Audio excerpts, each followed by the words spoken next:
Strawberry legs हैं, इनसे छुटकारा कैसे पाएं, ये जानिए सेहत के पहले सेगमेंट में। अब ओजेम्पिक जैसी तेजी से वजन घटाने वाली दूसरी दवाएं भी मार्केट में मिल सकेंगी, वो भी सस्ती। सेहत के अगले सेगमेंट में जानिए ऐसा कैसे होगा, और अपने आखिरी सेगमेंट में बताएंगे शरीर में आयरन की कमी कैसे पूरी करें। Brought to you by Candid. Candid dusting powder, 4 skin problems का एक expert solution. Candid dusting powder, हटा खुजली, लगा कैंडिड। क्या आपके पैरों पर ऐसे काले, भूरे या लाल रंग के छोटे छोटे धब्बे हैं?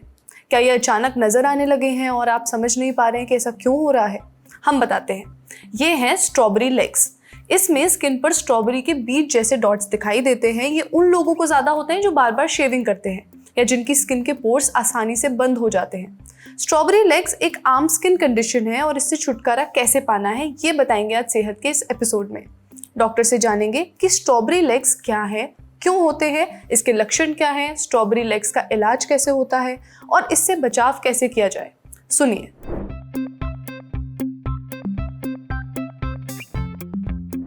ये एक स्किन कंडीशन है जहाँ पे थाइज और लोअर लेग्स में ब्लैक टू ब्राउन स्पॉट्स हो जाते हैं, जस्ट लाइक स्ट्रॉबेरी सीड्स। ये होता है क्लॉग पोर्स की वजह से, जहाँ पे हेयर फॉलिकल के अंदर ingrown hair, sebum, dead skin cells इकट्ठे हो जाते हैं। ऑक्सीडाइज होने के कारण ये ब्लैक टू ब्राउन कलर के दिखाई देते हैं। इसके सिम्टम्स है ingrown hair, rough and uneven skin texture, redness and bumps and mild irritation and etching.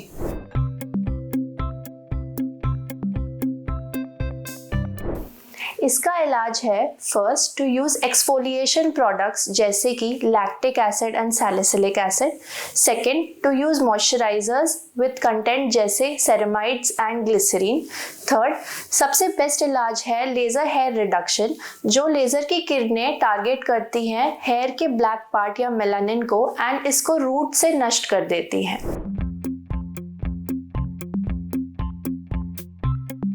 Razor ऐसा इस्तेमाल करिए जो ब्लंट ना हो, शार्प हो एंड हमेशा हेयर के डायरेक्शन में ही शेव करे, जिससे कि इनग्रोन हेयर ना हो। अगर आपको भी स्ट्रॉबेरी लेग्स है तो ज़्यादा परेशान होने की कोई ज़रूरत नहीं है, ये कोई बीमारी नहीं है। आप डॉक्टर की बताई बातों का ध्यान रखिए, उन्हें मानिए, दिक्कत दूर हो जाएगी। अब बढ़ते हैं सेहत के अगले सेगमेंट की तरफ, तन की बात।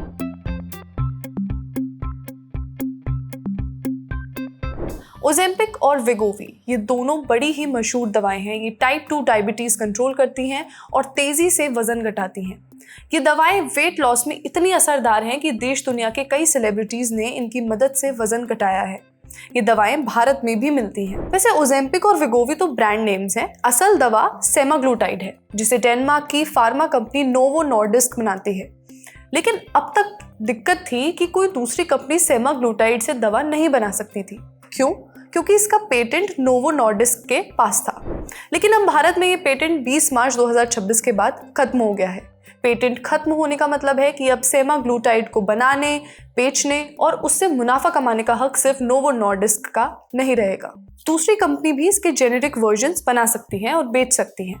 पेटेंट खत्म होने का सबसे बड़ा असर कीमतों पर पड़ेगा। अभी ओजेम्पिक की कीमत हर महीने करीब 8 से 11 हज़ार रुपये है, जबकि वेगोवी का खर्च लगभग 16 हज़ार रुपये है। महंगे होने की वजह से ये दवाएं आम लोगों की पहुंच से बाहर हैं, लेकिन अब पेटेंट खत्म होने के बाद कई कंपनियां इसके जेनेरिक वर्जन मार्केट में ला सकेंगी। माना जा रहा है कि ये दवाएं 30 से 70% तक सस्ती हो सकती हैं। शुरुआत में इनकी कीमत हर महीने 3 से 5 हज़ार रुपये हो सकती है, लेकिन जैसे जैसे कंपटीशन बढ़ेगा दवाएं और सस्ती होंगी। हालांकि जेनेरिक दवा बनाकर बेचना इतना आसान नहीं होता। भारत में किसी भी जेनेरिक दवा को लॉन्च करने से पहले कंपनियों को साबित करना होता है कि उनका प्रोडक्ट ओरिजिनल दवा जितना ही असरदार है। इसके लिए उन्हें CDSCO में बायो इक्विवेलेंस और बायो अवेलेबिलिटी स्टडीज जमा करनी होती हैं। CDSCO यानी central drugs standard control organisation. ये भारत में दवाओं को जांचने और मंजूरी देने वाली संस्था है।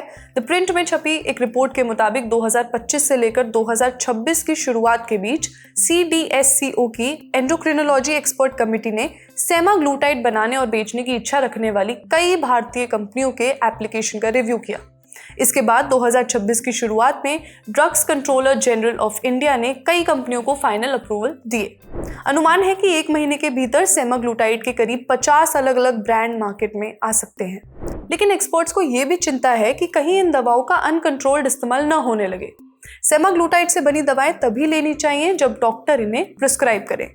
बिना डॉक्टर की सलाह के ये दवाएं लेने से क्या नुकसान हो सकते हैं, ये हमने पूछा धर्मशिला नारायणा हॉस्पिटल दिल्ली में GI surgery, GI oncology, bariatric and minimal access surgery के senior consultant doctor Kapil Kumar Kurseewal से।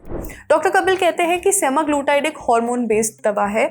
इसे बिना डॉक्टर की सलाह के लेना रिस्की हो सकता है। व्यक्ति को उबकाई, उल्टी आ सकती है, दस्त या कब्ज की शिकायत हो सकती है, पेट दर्द हो सकता है, भूख बहुत कम हो जाती है, कई बार बहुत कमजोरी लगती है, अचानक ब्लड शुगर लेवल कम हो सकता है, पैनक्रियाज में सूजन आ सकती है। अगर सेमाग्लूटाइड को बिना डॉक्टर से पूछे लंबे समय तक लिया जाए तो थायराइड ग्रंथि में ट्यूमर भी हो सकता है।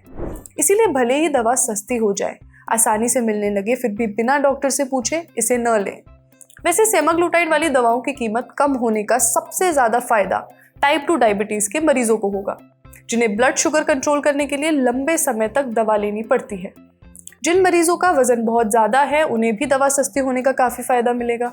समझे, अब बारी है सेहत के आखिरी सेगमेंट की, खुराक, यानी एक झकासी हेल्थ टिप।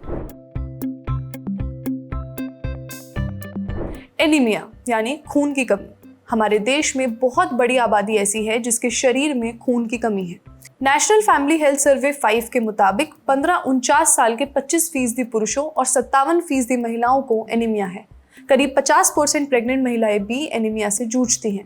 ज्यादातर मामलों में एनीमिया आयरन की कमी से होता है। आयरन एक मिनरल है, ये हमारे रेड ब्लड सेल्स में हीमोग्लोबिन बनाने में मदद करता है। यही हीमोग्लोबिन फेफड़ों से ऑक्सीजन लेकर शरीर के बाकी हिस्सों तक पहुंचता है। जब शरीर में आयरन की कमी होती है तो हीमोग्लोबिन बनना कम हो जाता है। इससे रेड ब्लड सेल्स कम और छोटे हो जाते हैं। नतीजा, शरीर में अलग अलग हिस्सों तक जरूरत भर ऑक्सीजन नहीं पहुंच पाती, जिससे एनीमिया हो जाता है। ज्यादातर भारतीयों में आयरन का लेवल कम होता है, पर इसके पीछे क्या कारण है और डाइट के जरिए आयरन की कमी कैसे पूरी करें, ये हमने पूछा CK बिड़ला हॉस्पिटल दिल्ली में गायनेकोलॉजी और ऑब्स्टेट्रिक्स डिपार्टमेंट की डायरेक्टर डॉक्टर तृप्ति रहेजा से। डॉक्टर तृप्ति कहती है कि हमारे खाने में अनाज जैसे रोटी और चावल ज्यादा होता है, लेकिन आयरन से भरपूर चीजें कम होती हैं, मसलन हरी पत्तेदार सब्जियां, नट्स और नॉनवेज। इस वजह से शरीर में आयरन की कमी हो जाती है। कई बार लोग आयरन तो लेते हैं, लेकिन ज़्यादा चाय कॉफ़ी पीने से उसका एब्जॉर्प्शन कम हो जाता है। पेट के कीड़े और खराब गट हेल्थ भी आयरन के एब्जॉर्प्शन पर असर डालते हैं। अगर महिलाओं की बात करें तो हर महीने पीरियड्स में उनके शरीर से ब्लड लॉस होता है, इसीलिए उन्हें ज़्यादा आयरन की ज़रूरत होती है। इसके अलावा अगर प्रेगनेंसी बार बार हो और उसी के बीच में कम गैप हो तो शरीर को आयरन स्टोर करने का पूरा टाइम नहीं मिल पाता। इससे भी शरीर में आयरन की कमी हो जाती है। आयरन की कमी के शुरुआती लक्षण हल्के होते हैं, लेकिन समय के साथ बढ़ते जाते हैं। आमतौर पर लोगों को लगातार थकान और कमजोरी लगती है। स्किन, होंठ और नाखून पीले पड़ सकते हैं, नाखून कमजोर हो जाते हैं, बाल झड़ने लगते हैं, थोड़ा काम करने पर भी सांस फूलने लगती है, चक्कर आने लगते हैं। कई लोगों को चौक या मिट्टी खाने का भी मन करता है। अगर आयरन की कमी दूर करनी है तो सबसे पहले अपनी डाइट सुधारें। रोज थोड़ा गुड़ खाने से आयरन मिलता है, और अगर इसे भुने चने के साथ खाएं तो आयरन बेहतर तरीके से शरीर में एब्जॉर्ब भी होता है। इसके अलावा रोज 1 कप पकी हुई पालक खाएं, साथ में नींबू या आंवला लें ताकि आयरन का एब्जॉर्प्शन बढ़े। आप रोज 1 चम्मच कद्दू के बीज, 1 कप पका हुआ काला चना, 3-4 खजूर या 1 अनार भी खा सकते हैं। ध्यान रखें कि आयरन से भरपूर चीजों को विटामिन C के साथ लें, इससे आयरन का एब्जॉर्प्शन बेहतर होता है। और आयरन वाले खाने के साथ या तुरंत बाद चाय कॉफी न पिएं। हो सके तो खाना लोहे की कढ़ाई में बनाएं। अगर आयरन की कमी बहुत ज़्यादा हो तो डॉक्टर की सलाह पर सप्लीमेंट भी ले सकते हैं। आज सेहत में इतना ही। मेरा नाम है श्रुति। अच्छा, अगर आप डॉक्टर हैं या फिर आप डॉक्टर से कोई सवाल करना चाहते हैं तो स्क्रीन पर दिख रही ईमेल ID पर दाग दीजिए। सूचना समाप्त। शुक्रिया।